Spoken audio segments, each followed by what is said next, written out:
In this video, I'll show you how to remove a user from Facebook Business Manager. First, sign into your Meta Business account on your desktop.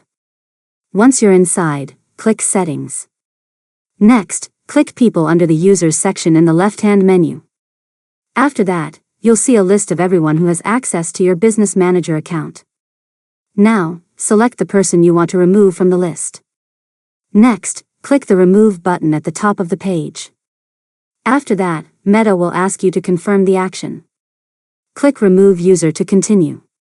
Now, the user will lose access to your Business Manager and any business assets assigned through that account. Finally, review your user list to make sure the person has been removed successfully. And that's it.